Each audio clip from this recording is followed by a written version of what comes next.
brothers and sisters. Give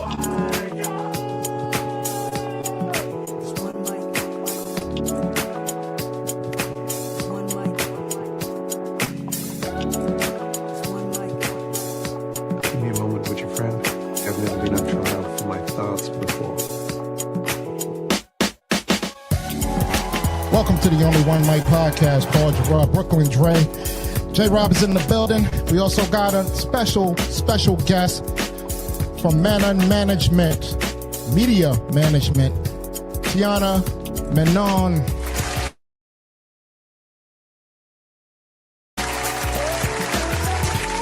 This is a long overdue interview. It is. I feel like we've been talking for like a minute. For a good minute. We've been corresponding. You sent us a lot of people. I know some cool people. I know you do.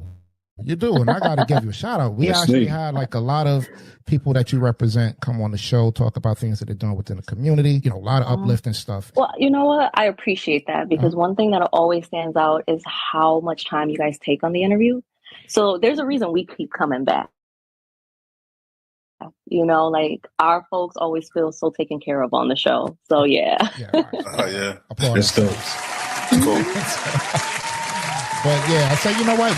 We talked to everybody that you represent, but we didn't get a chance to talk to the person behind the curtain. You know what I mean? So we're going to give you an opportunity to come on and talk about you, talk about the company, talk about how you guys started and everything, because you once started off as a journalist. Right? Yeah. News is like my heart. So that was definitely how I got my start. But I'm gone. Yeah, that's how. This is we're gonna talk about that too. So, let's start with that. Let's talk about how young Tiana began. Like a little baby Tiana. Yeah. Right? We ain't gonna go all the way back to the crib, but you know we can talk about the intrepid reporter you have become over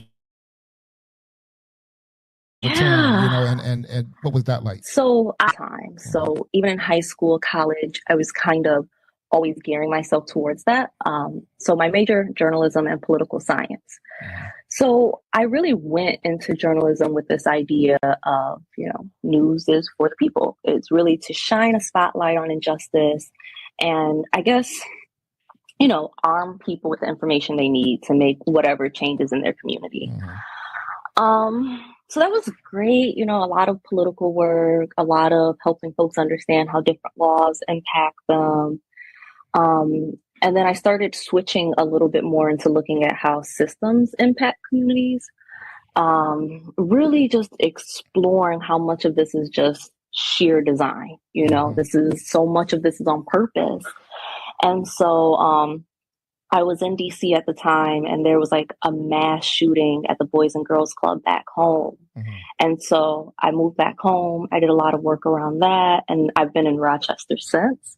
But as much as this is my home base, the work has kind of grown out of this to where, you know, most of my clients are across the nation and this is just where I call home kind of thing. Okay. Now, what was like the first story that you kind of broke when you started off? There was some crazy stories, interesting stories I did even back in college where, you know, everything from looking at like weed culture on campus to mental health.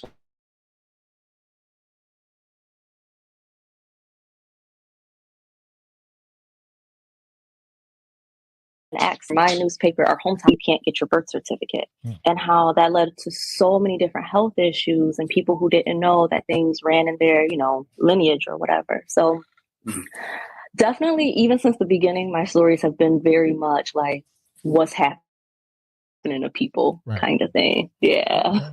So what did you find out as far as exploring like the different systems? Like, I mean, when you talk about systems, are you talking about like systemic racism, different things like that, or, you know, just governmental systems? Or?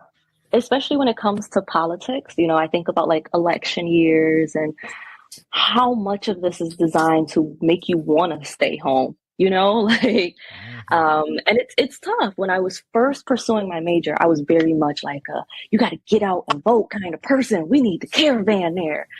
And I think over time, I've kind of started to understand that desire of people who are like, I want to stay home, you know? So when it goes back to those systems, it's everything from how difficult it is to register to vote, even though they make it seem like it's not. You know, it should be automatic. You should have to opt out. And in states where you see bigger white populations, Oregon, that is the norm. And so I think about everything, and, you know, I'm very much like that there's issues on both sides politically. You know, just thinking about New York State, and we had some of the drug laws.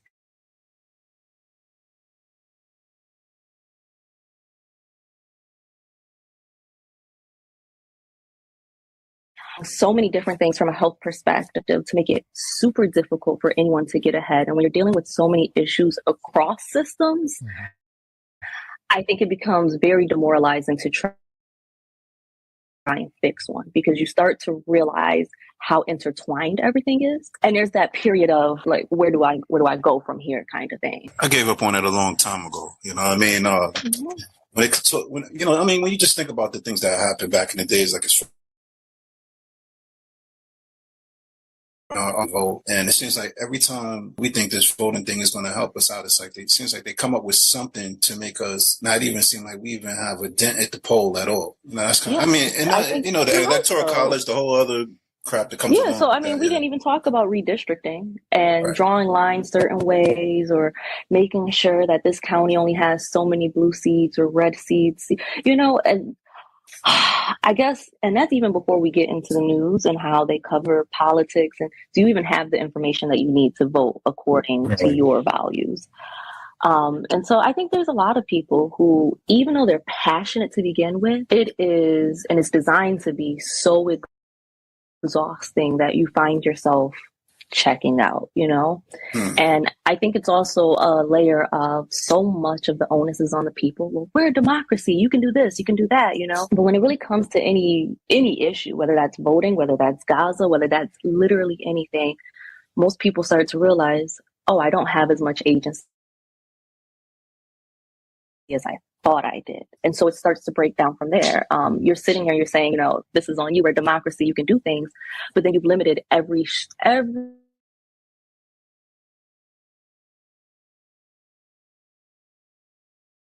little bit. So like some sneakers or Biden talking to Glorilla instead of somebody that can possibly change some policies. I look at stuff like that and I say, well, none of it seems like it has our people's best interest at heart. None of it does. Every time we seem like we're voting, it seems like we're voting for the lesser of two evils. Like me personally, it doesn't ever feel like anybody is actually representing me, you know, at the polls or anything that I feel that it would affect my life, you know, so. You know what, this is a waste of time. My biggest issue, because I'm actually a registered Green Party member, and I have been since 18, and it's just like, I feel like every election cycle I am sitting here, like the people are waiting for someone to actually come up and say what we already know. And I've been disappointed by so many third party alternatives who they don't step up, and they're just not able to grasp the kind of intersectionality of this. And so I think what you see a lot of times is when we're even paid attention to, it is just the pandering. It is, I'm going to go on the Breakfast Club real quick. Yeah. You know they're not going to ask you anything serious. Charlemagne ain't got that range. Right. You know? So I often wonder, you know, and it's not for a lack of desire. People say all the time that they want them to come into their communities and speak. And I think of it, so much of it is that it's designed to where, for the most part, they need a certain group of Black voters. But in a lot of areas, they can do it without us, you know, and it's designed that way. Why do I need to do anything more than pander to these voters? Not to mention, we're just the most disrespected, you know what I mean? Like, as far as like when it comes time to, seek out somebody to talk to back you, like, who would go to like the local country singer to, I mean, they do go to different artists and stuff like that, but, but they also don't. Like, Not like how, I know exactly what you're saying. Yeah. Not how they do our community. You know what I mean? Like, I don't want to hear you. I don't want to hear Joe Biden talk to Cardi B. Exactly. They make it seem as if those entertainers are the leaders of our community. And it's one thing to say, well, I want to talk to their audience and their fan base. It's another thing to say, well, I'm talking to basically the leaders of this community. And it's a whole bunch of rappers and entertainers. Well, you know, it's funny. Dick Gregory said that. Disrespectful. And he was saying, like, why does it seem like when they do want to, and this is way back, it's like 60s or so, like when they do want to sit down to talk to somebody that represents us, we always go to a comedian, we go to a singer or whatever. But on the other side of town, you don't see that. Like, they don't have, when they talk about anybody that's their political leaders, you know, you won't see them going to talk to Brad Pitt to represent what, you know, they think. Right. I mean? Or they're not going to anybody, you know, that's known for any form of entertainment except for our people. So let me ask you, because we kind of went into this whole thing, and I can see where you kind of felt a little jaded by news, what kind of, I guess, if I can use such a term, turned you off from covering news in that form. What was the thing that was like the straw that broke the camel's back with you that said, you know what, I can't even do it no more? I think this is the first time I've talked about this publicly, and I'm going to try and protect people as much as I can in this. I was working at a station, and we had like a young Black kid. He was presumed missing. No one could find him. And I hate even telling the story. I'm sorry I'm taking so long. This is triggering. But do we need to put a trigger warning on this before you say it? I honestly probably a little bit of one, because it was really f***ed up. Can I say that? We don't allow too much profanity on this show, but you know, this is why I wasn't sure, because I listened and I was like, y'all been talking about some crazy stuff and not curse, but okay. So yeah, we normally don't. You know what I mean? Okay, all right, sorry y'all. No problem. But here's your trigger warning, folks. Just beat that one. Yeah, it will happen. Go ahead. Yeah, so I guess I was trying to like distract myself for a second there. But yeah, so I was in charge of the story. And just to veer off for a second, this is one of my frustration with being like a Black reporter in any station, is that as soon as a community story come up or a story about Black folks, it's your story. You know, they don't even want to try. They just like, oh no, you can do it, you know. And I get it to some extent, but it also means that a lot of times you get the hardest stories in the newsroom. Right. So in this case, the kid was missing, and it had been quite a while. He was only like 8, 9, 10 years old. And I remember our first press conference, we were going there, and I was just charged with like getting the details. What do the police know? What does the family want the community to know? And my editor, who was this white guy, and I presumed I was working for a very liberal kind of NPR-y kind of place. That was my naivete. Mm-hmm. And he makes this joke like, well, you need to figure out how to really say this kid's name. And I'm like, okay, it's not the hardest name, but okay, I'll double check with his mom. Like, I'm very much like how the mama says his name is the way to say his name. Right. So when I came back to the station, he goes, oh yeah, I've been telling everyone while you were gone this joke that like, maybe if he had a more normal name, he'd be easier to find. Wow. Wow. Yeah, wow. Yeah. And I was just like, what did you just say to me? Wow. It's a wake-up call. Yep. Yeah. It was. And, it was just such a flippant remark. It wasn't something that was like, oh, this family deserved it or anything. But I think it was very much a Maya moment where it's like, when people show you, you gotta believe them. And so that was just one in a string of really flippant comments that let me know that if this was a newsroom that prided itself on its attention to diversity, we in trouble. Yeah. So I was working simultaneously for a Black magazine at the time. I was the editor of it. And I stepped fully into that role. I left traditional news and I did that for a while. I didn't own the magazine, so I learned that issue. Right.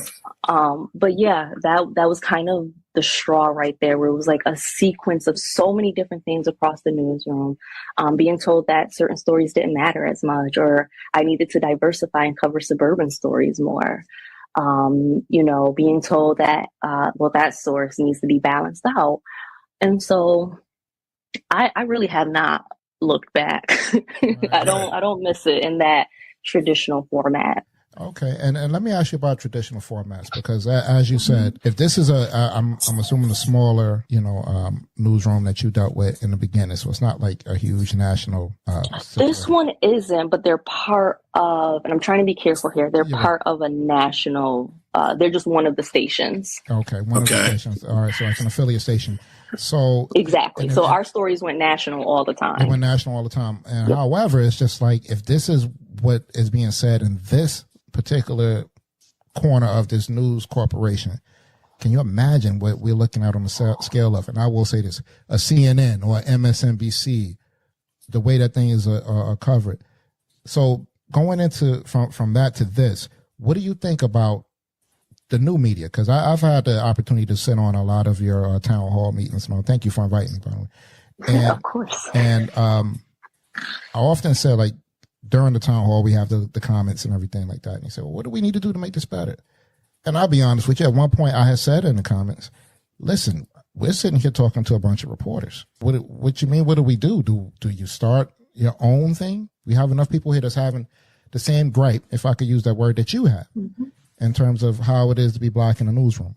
So what do you think about this new, if I can say, quote unquote, urban media or, live media? I see everybody pivoting to it now. So I don't think it's as urban as it used to be when you see like Don Lemon and these guys, getting on live. I feel that. Yeah. So what do you think about it?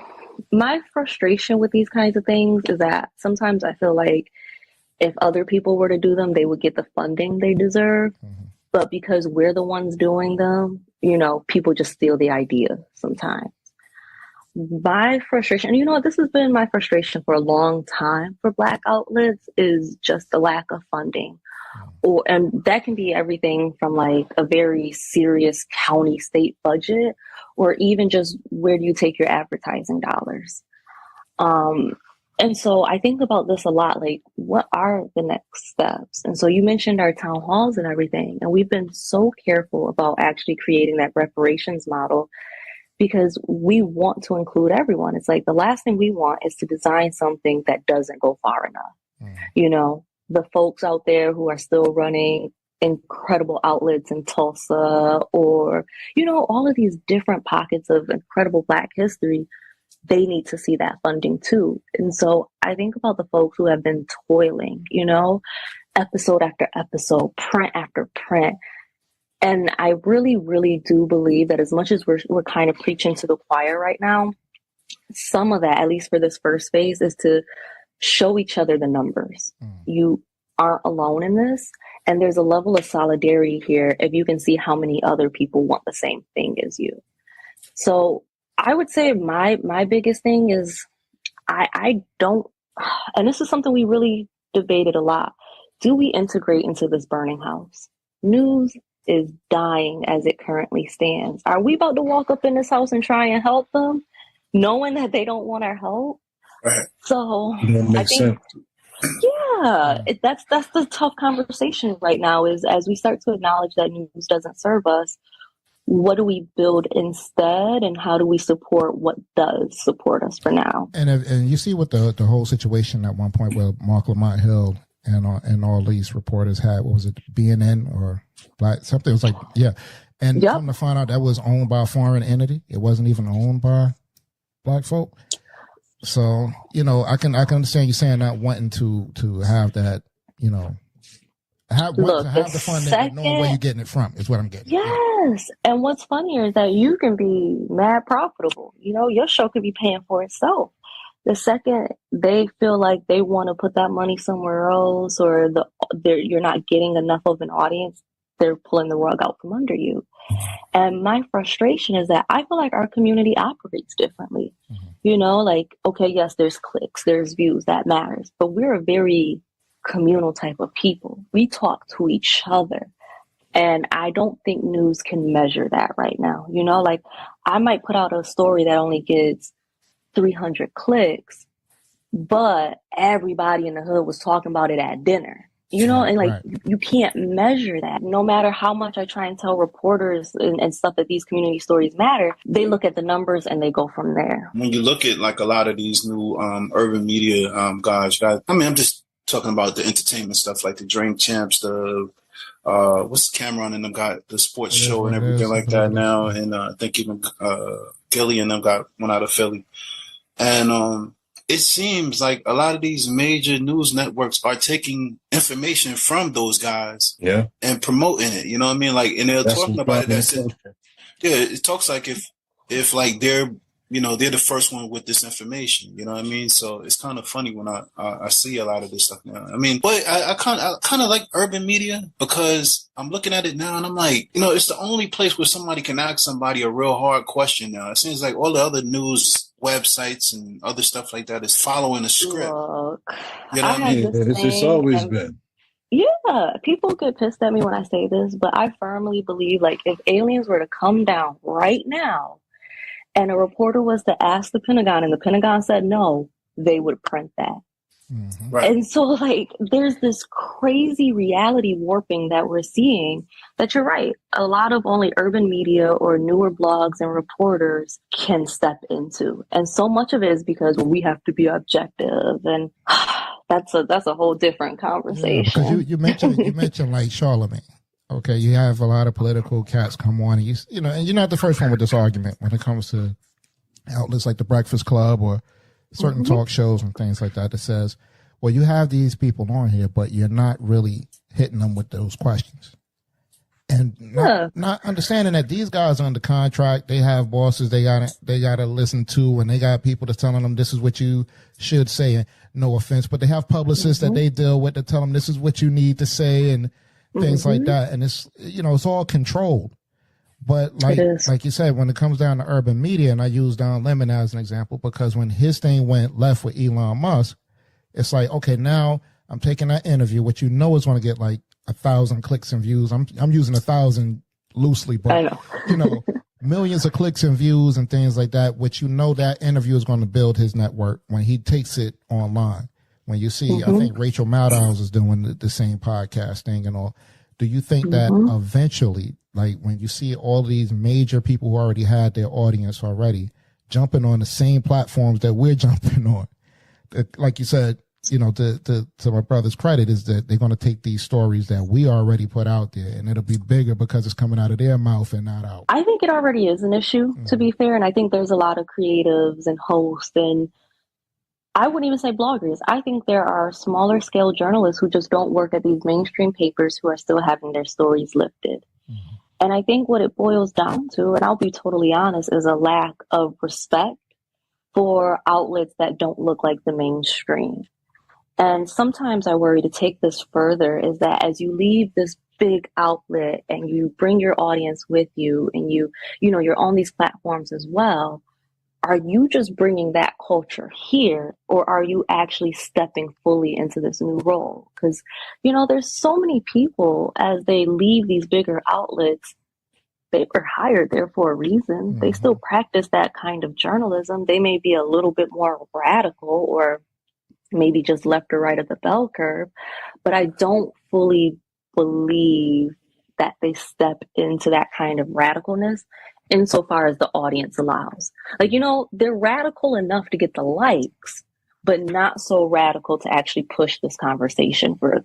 And now that you mention it, because you're a journalist, and I have to throw this on the table to you, Candace Owens. Why are we doing this? I gotta ask you, because it goes back to interest. And when she got fired off at Daily Wire for mentioning her thoughts on the whole Palestine situation, it was cool when she was talking about black folks and, saying what she was saying.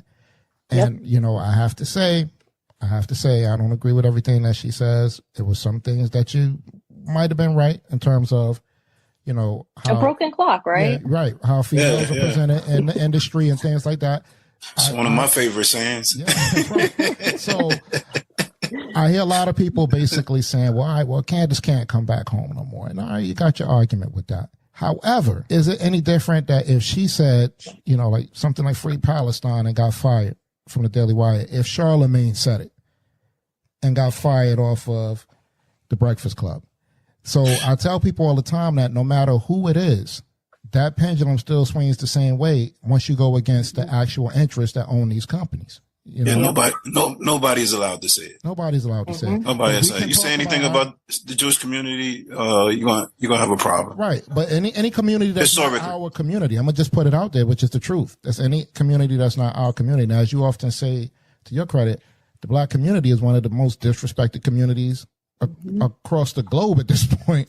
You know, because you can say whatever you want and get the interest that you need to get out of it, but the minute that you veer off of that, you know, everybody's a target. You know what I mean? So, what's your thoughts upon that? You know, I'm gonna take this off of Candace just a little bit. Okay. And I get the sentiment here, where it very much is who is allowed to speak out on certain things. Now, I'm not gonna lie, I didn't expect Candace to have that ideology. I was surprised by it. But I think there's also, like you were saying, once you go against the interests of the people who own the station, you know, everyone is at risk. Right. I do start to wonder, especially with, like you said, the Black community is the most disrespected. And so as soon as we do anything that deviates from what they want from us, it's an immediate problem. Candace still can't come to the cookout. Like, you know, she not invited, but at least like, she not 105% wrong. Right. Yeah, right. But I think there's also a level of when you really do stand up for your values and what's right or wrong. An industry that's supposed to champion the underdog, the little guy, the people who are not in power, to be pushed out of it is really interesting. Yeah, most definitely. So let's jump into Mañón Media Management. Okay. Yes.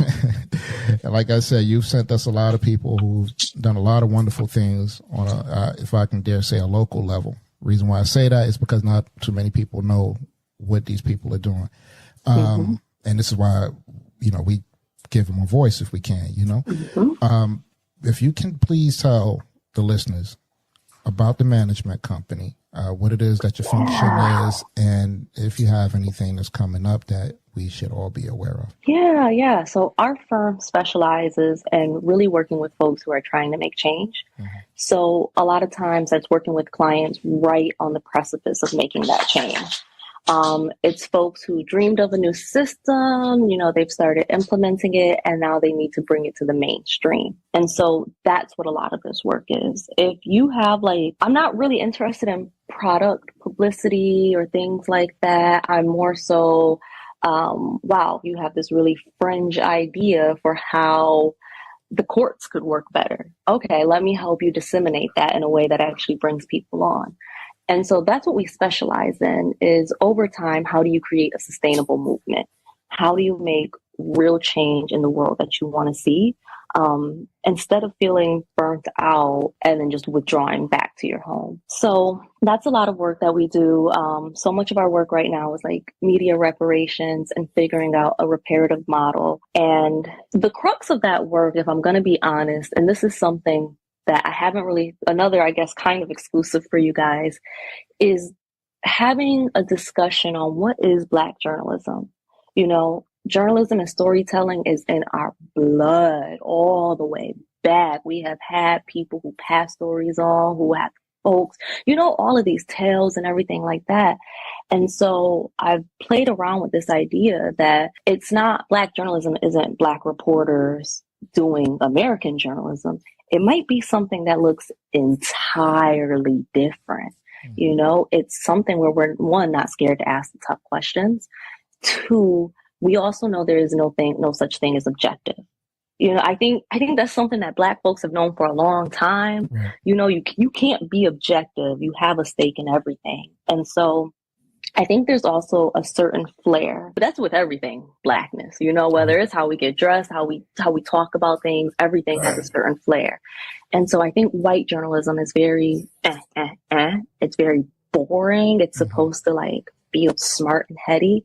And I think, and you see a lot of this with the style of Black bloggers and hosts, where there's more personality, there's identity that I'm bringing into this. And so I've been playing around with that. And that's a little bit more of a long-term project where we are revolutionizing like news entirely. But then like my more short-term work is just working with outlets, everyone from Gannett and USA Today to Mother Jones, Just cool folks to figure out how they can do better stories right now. So yeah, it's a lot of work and a baby. Right. I'm wondering how the landscape of things are going to change, because when you look at news now, just I'm using the Cameron and them again. I don't even really watch ESPN anymore. You know what I mean? Look, and there's a lot of people that are big one. Like ESPN had a cornerstone for a long time. People would leave that on, wake up at 2 a.m. and watch analysis. right. So I think when you're starting to see the shift turn even on like sports news, it really does highlight there's a big issue in the industry. Yeah. And again, I think it's just a fact of them just saying things that people are thinking. Like, no more, can you look at ESPN or a lot of, CNN, or you just can't have a real conversation. And I think that's the one thing boring. That they allow you to have is a real conversation. Yeah, they boring. The people don't want to hear that boring talk anymore. They actually want to hear your real opinion. I wonder how they're going to keep up with that, because I think right now, even some of the like white podcasts. But that's why they got Pat McAfee. Right. So they're doing a lot. But I'm saying that they're doing a lot of different. A lot of podcasters are doing things that where people now are not even watching, like a lot of these news outlets. You know what I mean? Yeah, it's because ESPN is a product of like a bygone era. To be honest with you, like they still focus on terrestrial radio, and they still focus on television, which is the crux of what they do. But it was never something where it kind of elevated and said, okay, well, this is where the trend is going now. And instead of us getting people to follow the trend, we can hire podcasters, or we can hire, people to do things on YouTube and all, but they'll stick with the same model because that's just what the institution was built on, not knowing this. Sinking the ship at this point. And there's also a level of exhaustion in news. Like it takes a very purposeful change to see anything long term. And I feel like everybody in news, from the reporters to the news leaders, they're so exhausted. They just want to go home. They just put out the story and they go home. And you'd be surprised how many people in news don't watch the news either. Yeah, I often wondered about that, because you being a journalist yourself, it's like, you can speak to yourself personally, but how do you kind of like detach yourself from all of this information? Yeah, I think the news being 24/7 and constant has completely devalued it. I think they're just always chasing like that short story to fill content. So I typically engage in like longer form stuff. I'm a magazine kind of girl. I still get subscriptions.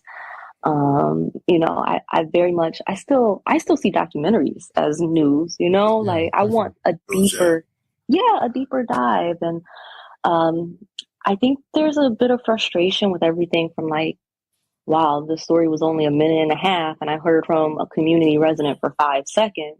Right. And then there's framing. Like I'll watch the local news and they'll be like, oh yeah, and there was like a homicide on the city's east side. And then the next story is the Suburban Lilac Festival or the fire. Like, wait a minute, y'all. That's It's sad to say that's the only time you get to see the brothers and sisters, man, when the homicide, because they'll sing you out in the hood and let you do the commentary out in the hood, in the middle of the street somewhere, Or you got to be so exceptional. You got to be that high school student who got a full ride into 18 colleges. And Blackness exists on such a beautifully diverse spectrum. And I don't know. I think the news is not equipped to tell a lot of different stories, but especially a lot of our stories. I think that's why they're somewhat revamping things. I don't know exactly where they're going to go with it, but if you notice, most of these news outlets are firing most of the old cast and everything like that. So I don't know if they're coming up with something new to change things. I know ESPN fired a lot of people. I think CNN, I believe, got rid of a lot of people at one time or another. So I think it's coming down the pipe that you gotta talk to people. We don't even do good interviews anymore. Like nobody goes and asks a person a tough question anymore. And this has been going on for like the last so many every years. And now it seems like these local podcasters, are forcing people to answer some tough questions.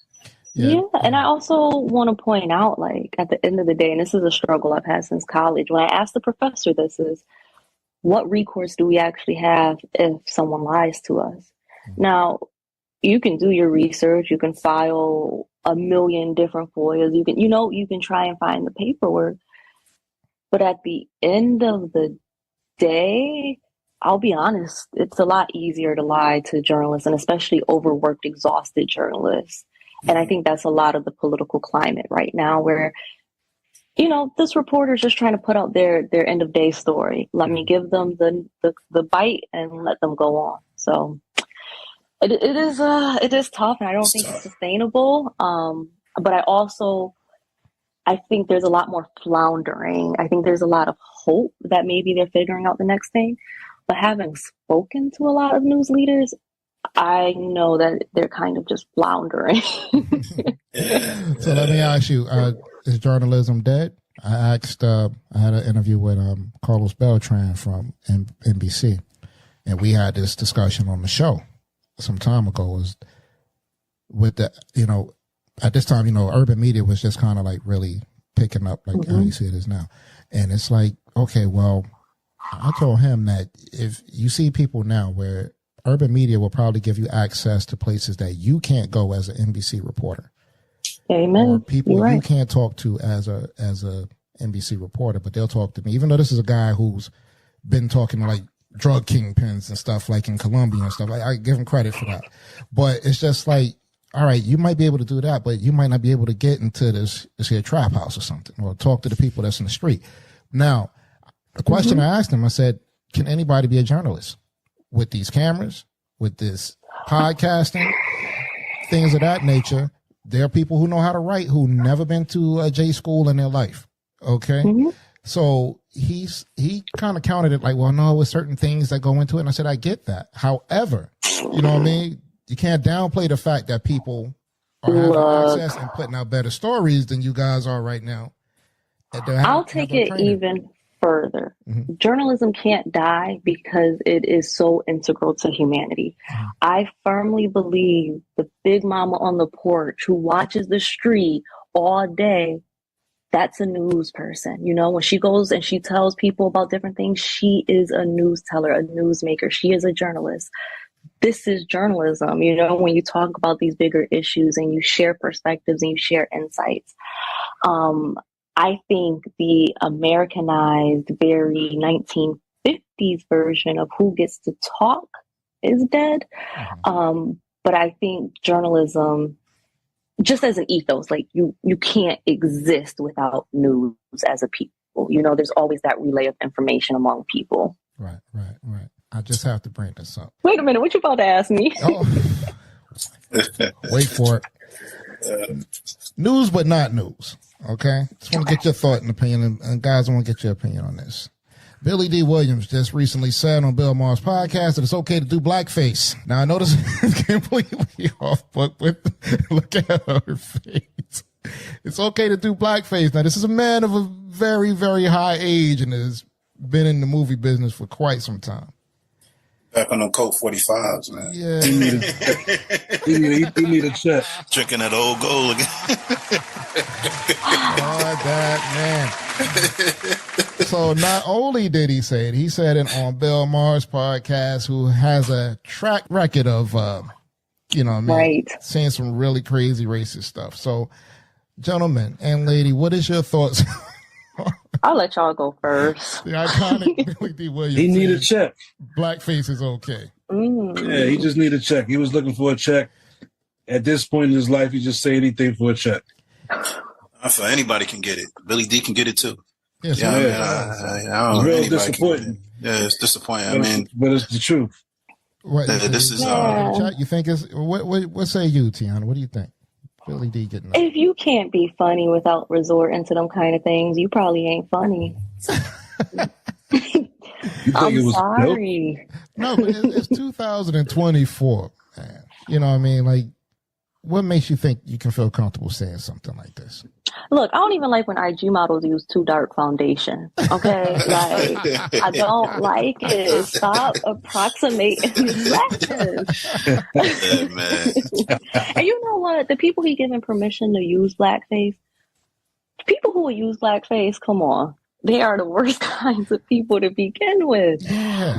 Oh my gosh. But I mean, if you really look at it though, and the reason why I bring this up is because we talk about kind of policing our own. And I haven't seen too many people say too much about this statement. I know a lot happened news-wise between now and then. Focus on Billy D, but Billy D is pretty old, man. He might be slipping, man. You know what I mean? You think he quacking out? Might be slipping. You know what I mean? Something's wrong with him. Well, he say his logic is that it was an actor back in, I believe, the 50s or so. I could be wrong. That played Othello, which was a white man playing a black character. I thought you was about to say he's a fan of Al Jolson or something. Well, you might as well be at this point. He played Othello, and he said he respected the guy so much he didn't see it was a problem with, actors putting on blackface. That's retarded. Well, you can't use the R word. I'm sorry. Bleep that one out too. If I can't use the F word. I never knew he was censored over here. He's special. Let me just change it. He's special. I think there's also a level of, in our culture, we're very respectful of our elders. Right. And some of that, you can feel how you feel about this comment, because that was wild. Ain't nobody even asked him. Like, he should have just whoop. But like, at the same time, his legacy is incredible. So I also want to make a space for white people who ask us real dumb stuff, and it's very unfair to us. Billy D isn't a leader of this community. So what if you want to wear blackface, go home, go do what you want. But I do have this issue with, I think to some extent, and within our own community, as much as we're not afraid to ask the tough questions, sometimes our elders do get a little bit of a pass. And, that just goes back to how we were raised to treat our grandmas and stuff. Yeah. Oh, yeah. I mean, you can give him a little pass, but you could tell the truth about, what he got He going tripping. Yeah, he bugging out. We can give him a pass on the fact that we're not going to, we're not going to go crazy on him. Yeah. But he tripping. You think he so? Definitely tripping. I told you he on them cold 45s, man. Is it the fact that he said it? Would it make a difference if he said it on Bill Maher or Club Shay Shay? Would it be the same? I wouldn't care where he said it. I know y'all did not bring up no Club Shay Shay. Yeah. I wouldn't care where he said it at, So man. you got to bring it up at this point. You do. Club Shay Shay is a very interesting turning point in journalism. All right, well, let's unpack this one. Say the least. Wait, Leah. I want to listen. Go right now. Now you got to unpack that one. And don't get me wrong. I'm not being. No, hold on. Yeah, go ahead. I know where she's going. I seen Shannon Sharp in Queensbridge Project the other day. I was like, where's this going? Yeah. You know what though? When he said he made more money off of that Cat Williams interview than in a whole year, it lets me know that regardless of what you look like, regardless of where you come from, sometimes in this industry, the money speaks. And sometimes I feel bad because I think Cat went on that show and he was tripping sometimes, but he was really bearing a lot too. Yeah. My frustration with outlets like Club Shay Shay is that they come on the scene after years of people already doing this. And then these bigger names go straight to them instead of going somewhere that has been, toiling, building their show up episode by episode. And then they're surprised when Shannon ain't asking real questions. And so I think the whole podcast industry or kind of the more speakery part of journalism could be taken a little bit more seriously. But when you have, like we were saying earlier, these big names, whether they're from the mainstream news or they're celebrities, they come into this without understanding the culture of what they're joining. You see them kind of undermine exactly what the podcast is supposed to be. And instead of a deeper conversation, an hour-long conversation that you can't have in any other outlet, now it's these long conversations that's purely for shock value. It's who should pay for the first date type stuff. Yeah, and that's what I was going to say. Once you hit those certain amount of numbers and you got that stride on your show, don't you think it's almost like a responsibility, if you can, to just say, all right, let me shine a light on something that's going on community-wise. You have you have the audience at this point. Yeah, I think there is. And I think there also needs to be, having worked in this for so long, I know there's also a level of bandwidth you need to have. You cannot just step into community issues and think that you're going to lead a good interview without showing how stupid you are. And so I liken it to when LeBron posts one of his books that he ain't reading, he just opened it up, or when he posts and he's singing a song and he don't know the lyrics. it's kind of like that. And so I think sometimes podcast hosts take the easy way out and they say, I'll post something about Black Lives Matter, but I don't have the ability to take this to a deeper conversation, whether that's a conscious or unconscious belief. They're saying instead, I'm going to go with this celebrity. There's a little bit more money over here, even though a lot of these people don't even need more money.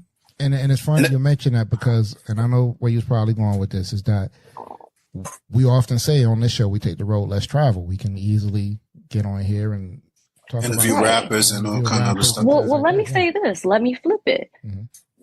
Because this is something we've struggled with too. Because I tend to kind of criticize like Black entertainment outlets without giving that same weight to People magazines.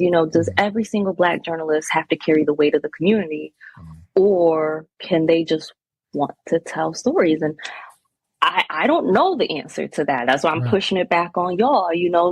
Does Shannon have a responsibility to this community? Does every Black podcast hold? What does this actually look like when we start to push people and hold them accountable? I'm not sure if you were saying this earlier, but I get this from Shannon Sharp. It's a lot of foot shuffling to me. It's not a lot of boot scratching. Is that where you were going with this earlier? Do you feel that way? I feel it's like a step back. I think for someone who has a team, I'm still always interested in the lack of substance. It's only substantive like when his guests bring something to talk about. Very rarely is his team able to really like pull something out of them. They bring the conversation.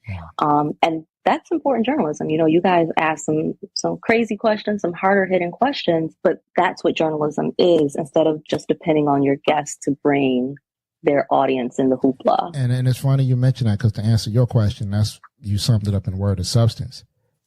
So when we do have people on the show, we can have our light conversation, have fun just like we did.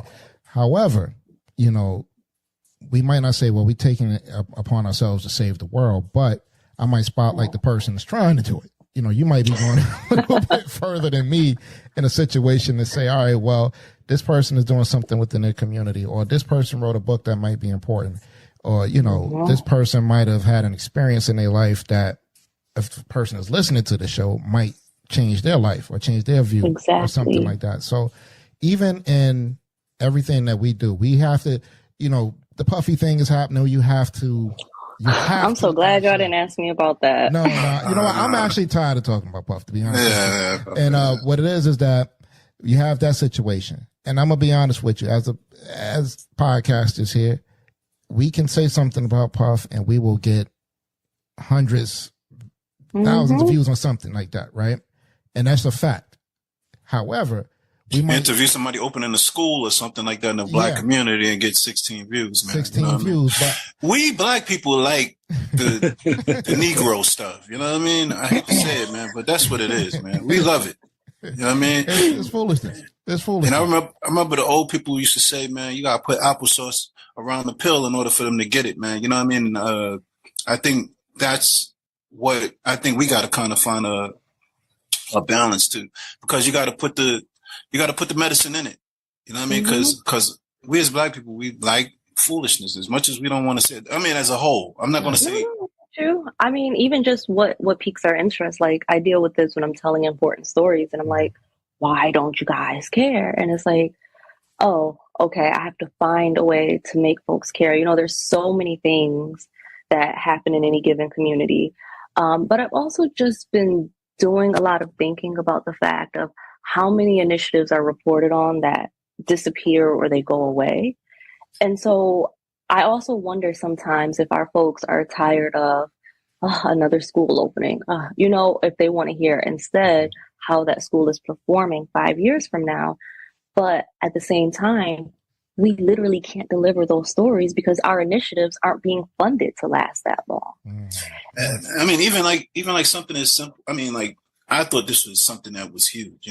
Taking Black history out of school. The average Black person doesn't even know that this is going on. Yeah, and it's a slow burn, because if you notice, Februaries are coming and going, and you still kind of see. I feel like this was the year exactly where you're seeing way less Black History Month stuff, and I know firsthand from experience. I would pitch a bunch of stories, and usually February is like an easy month. Like, we're doing too many interviews. Right. And it was interesting how many people still turn down our stories.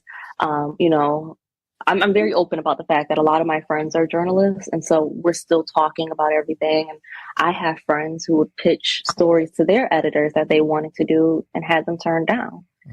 And so it's like, well, this is Black History Month. If we're not telling these stories now, when we gonna do this? Right. So I think there's that frustration both outside and inside the newsroom. And to go back to your statement of us being so disrespected, it's almost as if it doesn't matter. Like, they hired a ton of Black reporters, you know, after the whole George Floyd thing, Black Lives Matter protests and things like that. And then over the past few years, they've just systematically laid them off or closed those sections. So I'm definitely with you guys on a lot of this. Yeah, because you gotta keep the candle lit on a lot of things that's going on, and not just focus on the foolishness and, you know. And it's hard, you know, like, you've been working all day, you're dealing with other issues of racism in your own community, and now I feel like so much of the news puts it on you to make change. I don't want to do something else. I'm sorry. I done got home. I done worked all day. I got to take care of this baby.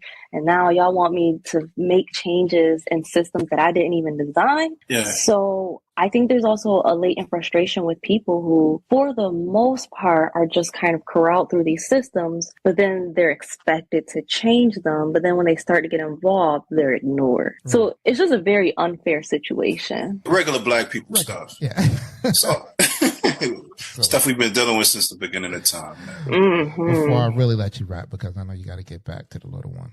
All right. He in bed. I'm free for the night. I'm about to go watch some Netflix. Okay, all right. Well, you still got to get back to that. You need your time. What I wanted you to do was just let everybody know where they can reach you at, and your handles and all. So yeah. For sure. I would say the best way to keep in touch with us is on Instagram. We post about a lot of the different work that our clients are doing. For example, we have National Black Authors Day, May 4th. Last year, that was our first year, and it was huge. Yeah. So it was like, we'll be back on the show. Nice. Yeah. So it's just getting huge. Like, there were all these Black authors posting about their books. So yeah, you can look for us on Instagram at MANON Media, MEPIA. And that's just to see everything that we're doing, whether, you know, you want to be a part of this work or you just want to just have your spirit uplifted a little bit. And you know, you always got an open invite here. You know, if you just I appreciate that for when y'all want to ask me about crazy people again. Well, we don't have to necessarily be about crazy. Oh, we didn't really ask you about crazy. Yeah, we could have got. We could throw some crazy people out. See, now I'm worried for next time. I'm gonna need a glass of wine with me. I'm telling you. And by the time you come back, it might get a lot deeper. Right. Might be more names added to that list. You know, we got a lot of nuts in our community, man. We could talk about, man. You know, and outside the community, outside. Definitely outside the community. You know what? You need to be able to have these spaces where we could talk about ourselves without like the white folks, the white gays. well, hey, listen, we all white gays.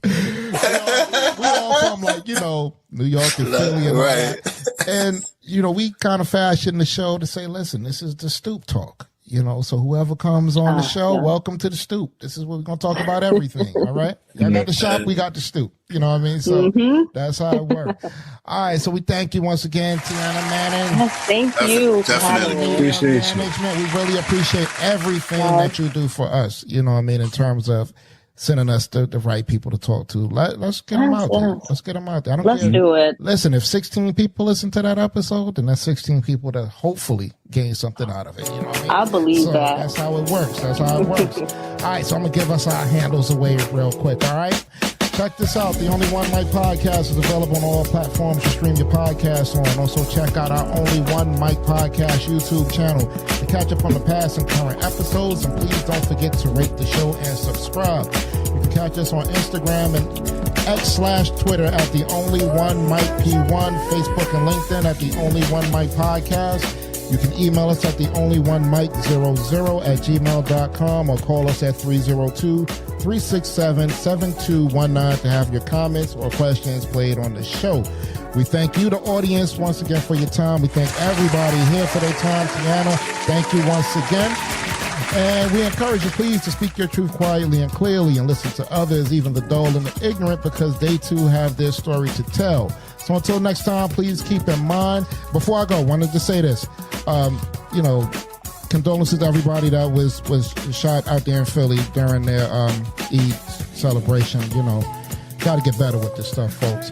So check this out. Until next time, please keep in mind that we never had to run from the Ku Klux Klan, so we shouldn't have to run from a black man. Peace. Tiana, thanks again. Thanks again. Peace.